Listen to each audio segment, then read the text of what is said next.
ഈ ക്വസ്റ്റ്യൻ നോക്കാം. Integral of x into sine of 3x ഇതാണ് കാണേണ്ടത്. Integral of x into sine of 3x 3x സൈനുള്ളിലാണ്. Integral u into v ഫോമിലല്ലേ ഇത്? എങ്ങനെയാണ് സ്റ്റാർട്ടിംഗ് എന്ന് ഓർമ്മയുണ്ടോ? ആദ്യം തന്നെ ഇങ്ങനെ 2 ബ്രാക്കറ്റ് ഇട്ട് വെച്ചേക്കാം. First function into integral of second, ആ സ്റ്റാർട്ടിങ് മറക്കണ്ട കേട്ടോ. First function into integral of second. Sine 3xൻ്റെ ഇൻ്റഗ്രൽ എന്താണെന്ന് അറിയാമോ? സൈനിൻ്റെ ഇൻ്റഗ്രൽ മൈനസ് കോസ് അല്ലേ?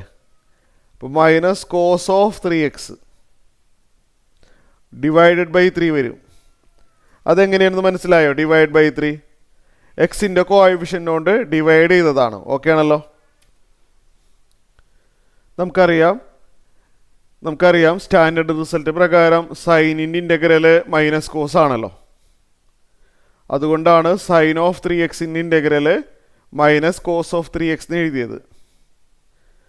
പക്ഷേ എക്സിന് എന്തെങ്കിലും കോഎഫിഷ്യൻ്റ് വന്നിട്ടുണ്ടെങ്കിൽ അത് ഡിവൈഡ് ചെയ്യാൻ മറക്കരുത്. ഇപ്പോൾ 2x ആയിരുന്നെങ്കിൽ 2 കൊണ്ട് ഡിവൈഡ് ചെയ്യണം. 9x ആയിരുന്നെങ്കിൽ 9 കൊണ്ട് ഡിവൈഡ് ചെയ്യണം. അത് നമ്മൾ ഇൻ്റഗ്രേഷൻ്റെ തുടക്കത്തിൽ പഠിച്ചിട്ട് കാര്യമാണ്. എക്സിൻ്റെ കോഎഫിഷ്യൻ്റ് കൊണ്ട് ഡിവൈഡ് ചെയ്യണം. First function into integral of second എഴുതി മൈനസ് ഇൻ്റഗ്രൽ ഓഫ്, അങ്ങനെയാണ് ഫോർമുല വരുന്നത്. ആദ്യത്തെ ബ്രാക്കറ്റിനകത്തുള്ള ആൾ ആരാണോ അയാളുടെ ഡെറിവേറ്റീവ് എഴുതി വെക്കുക. അങ്ങനെയല്ലേ ഞാൻ പറഞ്ഞു തന്നത്? എന്നിട്ട് രണ്ടാമത്തെ ബ്രാക്കറ്റിനുള്ളിലുള്ളത് എന്താണോ അത് അതേപോലെ തന്നെ പകർത്താം. മറന്നോവല്ലേ കേട്ടോ? ഇങ്ങനെ ചെയ്യണം. ഇങ്ങനെ എഴുതുമ്പോൾ നമുക്ക് യു വി അങ്ങനെയൊന്നും ഓർക്കേണ്ട ആവശ്യം വരുന്നില്ല. അപ്പോൾ അടുത്ത സ്റ്റെപ്പിൽ ഇവിടെ ഒരു മൈനസ് സൈൻ ഉണ്ട്.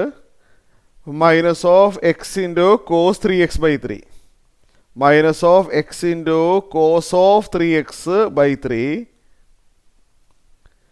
ഇവിടെ ഈ മൈനസും കൂടി പ്ലസ് ആവും അല്ലേ? ശരിയല്ലേ? പ്ലസ്. പിന്നെ ഇവിടെ ഒരു 1/3 ഉണ്ട്. ഇൻ്റഗ്രേഷനുള്ളിൽ ഒരു 1/3 കാണാൻ പറ്റുന്നുണ്ടോ? ആ 1/3 ഇൻ്റഗ്രലിന് പുറത്തോട്ട് എടുക്കാം.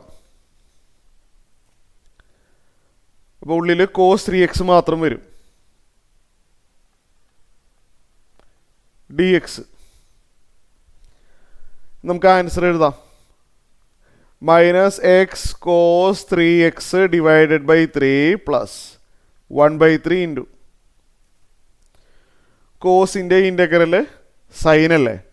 Standard result. കോസിൻ്റെ ഇൻ്റഗ്രൽ സൈൻ ആയതുകൊണ്ട് കോസ് 3xൻ്റെ ഇൻ്റഗ്രൽ സൈൻ 3x ബൈ 3. ആ ബൈ 3 വന്നത് എക്സിൻ്റെ കോഎഫിഷ്യൻ്റ് കൊണ്ട് ഡിവൈഡ് ചെയ്തതാണ്. എക്സിന് എന്തെങ്കിലും കോഎഫിഷ്യൻ്റ് ഉണ്ടെങ്കിൽ അതുകൊണ്ട് ഡിവൈഡ് ചെയ്യണം.